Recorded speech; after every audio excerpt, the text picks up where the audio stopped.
Hello everyone, you're on the Player Review channel. In today's video, we'll take a look at the new Havertz and Essien while simultaneously comparing them to each other. And as always, we'll also discuss similar cards and other interesting alternatives. It's going to be interesting, so don't switch off. So, these two have approximately the same SBC price of 1.2 million coins, and both come with 5+5 stars. However, Kai Havertz has a unique 193 cm body type, while Michael Essien has a medium 177 cm body type. For chemistry styles, we recommend Shadow or Engine, though you could try Anchor as well, but we'd personally stick to the first two. Both players can operate as CMs or CDMs, but their standout trait is their box-to-box role. So, how well does this suit them? Let's find out. First off, both have great off-the-ball pace. Havertz thanks to his long strides and high-speed stats, and Essien, who actually feels even better due to his goal jockey. This makes his L2 jockey movement much smoother and helps him intercept more frequently.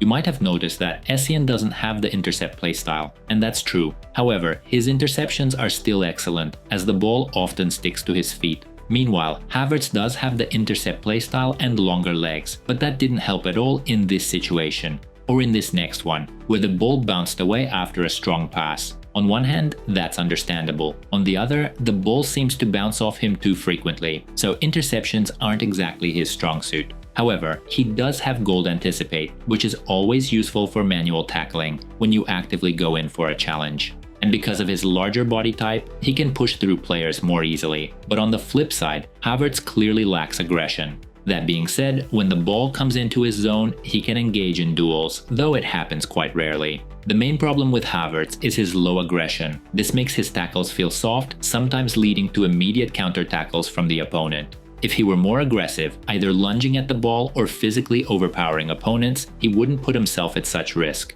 Of course, Havertz can quickly recover the ball after losing it, like in this clip. Plus, he tracks back well, as seen here. But Essien is still the more aggressive one, meaning he wins more tackles automatically, even if you don't actively control him.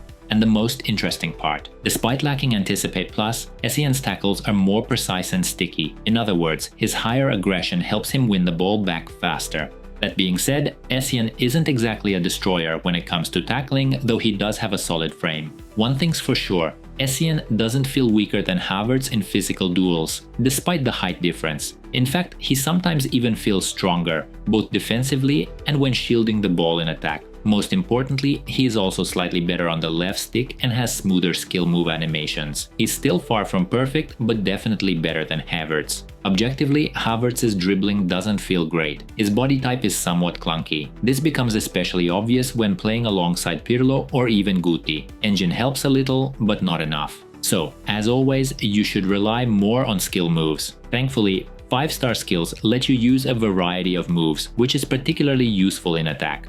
And indeed, his box-to-box plus role and solid shooting stats hint at his attacking potential, so pushing him forward makes sense. Of course, he's most dangerous as a left CM because of his left foot and trivela shots in green timing. In fact, he even managed to score a trivela without green timing at one point, which is impressive. At the same time, Essien isn't far behind in trivela shots. Just look at this unstoppable strike into the top corner. And yes, just like Havertz, Essien can be used in attack, but instead of finishing inside the box, you should focus on long shots from outside.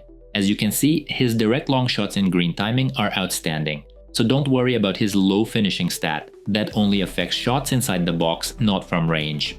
Now about their second gold playstyle, Incisive Pass. This is always a nice bonus for any midfielder, especially gold incisive, which allows for more precise long passes and through balls. It also makes lofted passes easier, like in this clip. Does vision matter? You know, sometimes yes. Passes aren't always as perfect as you'd like. For example, check out the ball speed from Guti, who has near perfect vision. This helps him find distant teammates, like in this clip. Havertz actually has better vision, but he doesn't have the incisive playstyle, which is a downside. However, Havertz compensates with his long ball passes, which are hard to criticize. By the way, how often do you use this playstyle? Let us know, because for us, it's no longer a top-tier playstyle for midfielders compared to last year's game. As you know, in EAFC 25, the rewards for the Weekend League are awesome, which means that the game has become much harder to play. Our boosters will help you to get the best rewards. Write in, because the number of spots is limited. And don't forget that we also sell coins at a cheap price. All links in the description. Time to wrap things up. Do we recommend either of these two cards? Honestly, no. Of course, if you've already completed one of them and really enjoy using them, then feel free to ignore this conclusion. But if you haven't done Havertz or Essien yet, we'd say skip them. For example, if you need a CDM, Kante is miles ahead of both. He's far more aggressive and sticky in tackles and has much better automatic positioning. Kante has truly come into his own recently, and we don't want to replace him. Except maybe with Vieira. Speaking of Vieira, if you still need a top CDM, just go for him. First, he's still the best defensive midfielder for his price. Second, his rating isn't too high, meaning he'll be eligible for upcoming evolutions. So think it over. There's less than a week left on his SBC, and you can always check out our Vieira review for more details. For a box-to-box midfielder or playmaker, you could consider the new Petit. As you can see, he even has a CDM position, but he's not exactly the best option either. For instance, Rolfo is way more interesting, and in general, if you liked her cards last year or even this year, then feel free to go for it. As for us, we already played enough with her previous 89 rated version, so we'll just wait for an evolution instead. Especially since our midfield is already stacked with Guti and Pirlo, and honestly, we wouldn't swap either of them for Havertz or Essien. Plus, on Friday, we packed Trent on our main account. And you know what? He's one of the best value cards in the game. His ball control is excellent, and he has a ton of useful playstyles. He's not the ideal CDM, but he works great in midfield as a deep-lying playmaker with a focus on build-up play. So if you packed him or are thinking about buying him, definitely try him in that role. On our main account, he replaced Pirlo, and we highly recommend him for purchase. As you can see, there are cheaper and more effective options than our review's headline players, and that's not even counting all the evolutions we've had throughout the year. But if you have Havertz or Essien in your squad, let us know what you like about them. It'll be interesting to hear your thoughts. If you have any questions, drop them in the comments. We'll try to answer quickly, and don't forget to subscribe so you don't miss any of our reviews. We're giving Havertz an 8.4 rating for card quality and Essien an 8.5. Full detailed ratings will be available tomorrow on our Twitter. For SBC value, both cards receive 7 out of 10. Thanks for watching until the end, and we'll see you in the next video.